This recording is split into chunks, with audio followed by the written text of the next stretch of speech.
tonight's broadcast of Newscast 6. I'm Bob Newcastle, and this is Jim Homing.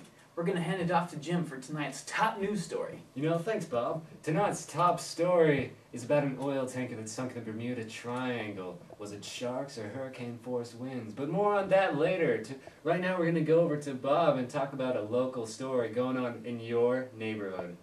Right at home front, people. This is it. We've got a little one-lane pileup going on. We've got some road trouble, and we've got our live correspondent out there to deal with the problem. Here he is. As you can see, today we're here at the site of Barricade Lane, where the road has actually been reduced to one lane. And how do you think this will affect our consumers? Well, Bob, its catastrophic effects are seen clearly by the cars backed up, and the risk of head-on collision has increased greatly. And what do you think Venezuela's going to have to say about this? I think they're going to have economic problems from this and other instances like this, and we are going to have to probably import more goods from them. Do you think this will have any destructive effects on our community? I'm certainly hoping so.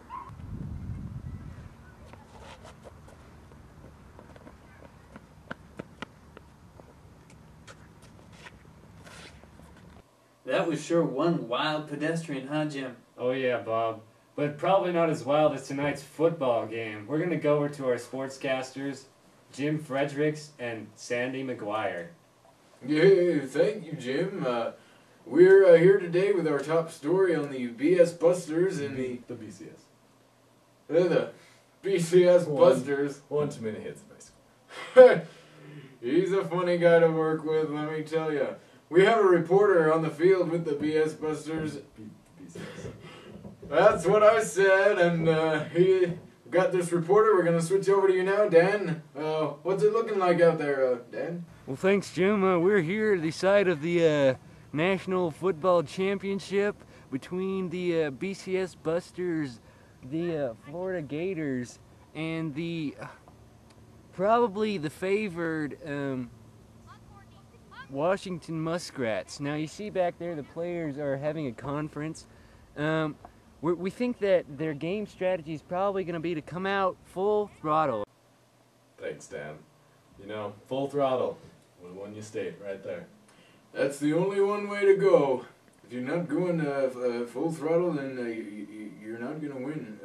It's like you're going backwards. Pretty much. That is the way to look at it. That's how to win football games. Yeah, we're going to go back to the newsroom now. Sorry, and thank you. I always was a fan of those Muskrats. I went there myself for a year. Really? I did as well, except I was always more interested in the cheerleaders. Yeah, me too. Now we move on to our local agriculture column story, I would guess. It reports on the amount of surplus food that we have, and now we're going to move off to our other reporter in the field. We are here on location with Mr. Clive Jensen.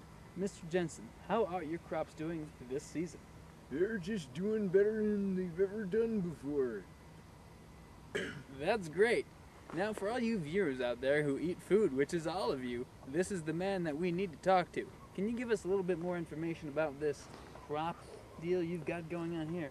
Hey, we grow food for you consumers out there to eat.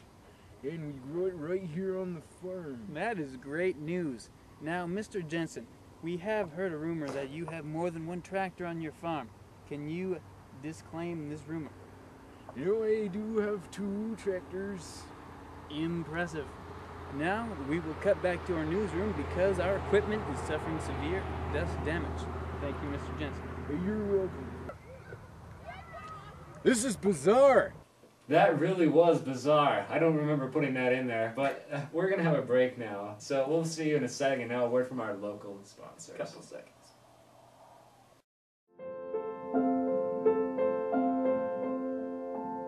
Child abuse. Don't do it. Sponsored by PACA, People Against Child Abuse. Alright, so now we're going to do some weather for you guys with our reporters Sunny and Cloudy. I'm Sunny. He's Cloudy. He had it last week. So we have a low pressure front moving in from the east, which is this way, coming in, right into the Midwest. Right and, over like a steam train. Like a steam train, even though they're gas-powered now. Yeah, you got that right. So, what this low front is going to do is totally just keep the clouds from coming into the valley, so it's going to be really clear at night. That's what it's good to do. Good for stargazing for all you lovers out there. Yes, it is. Yeah, that's right. You know, we have a more sobering story from our foreign correspondents. 2 British men that have gone overseas to capture these emotions for you. And while they've been over there, they've been in a dangerous war zone. It's active, and they're under fire every day. We want to salute them for their job.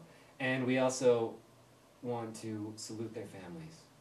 For dealing with this time of extreme need. Here they are. In the devastated aftermath of last night's massacre, here we have the rudimentary forms of burial used by the natives here.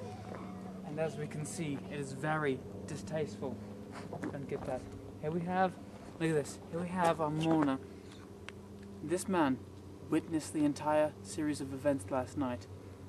Now, what happened was the Serbian nationalists unprovokedly attacked this embassy.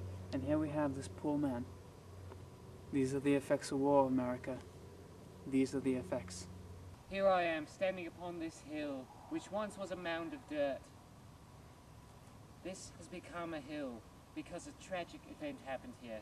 This is now known as the Hill of the Sodomites. This is day 26 of our war zone documentary, and here we have found a truly tragic occurrence. We have found a man, a refugee, living in an old concrete tube.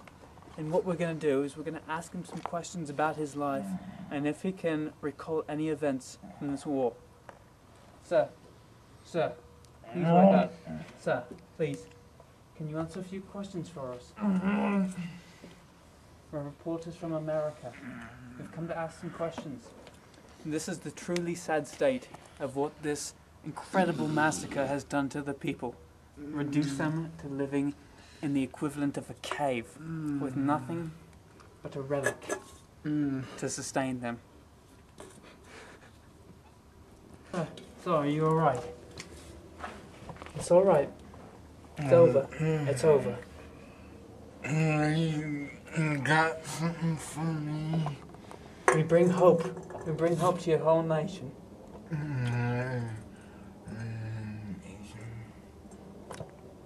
This is the effect upon the mind and the soul. After an unexpected reaction from this man, we have talked him down to a civilized state, and now he has consented to answer a few questions for us. Isn't that right? Oh, I'll talk to you, yes. Good answer. What questions I have for you, sir, are: did you or did you not have any part in the occurrences of last night? I had a drink. Well, Good man. I only had one drink. You're only one drink. Just one. This poor man is what the medical doctors call shell-shocked. Do you know what that means? I was wondering, concerning pop culture, have you seen that new Kanye West video? You know, I haven't yet. How is it? It's pretty intense is what it is. You getting this? Yeah. You getting this? We've got some breaking news. News just in. We apparently have an epidemic breakout in one of our local suburban neighborhoods. We've got a feed, but we're not exactly sure what's going on. They seem to be going crazy. That's what it seems like, but could they be? Let's find out. Oh my goodness, they are.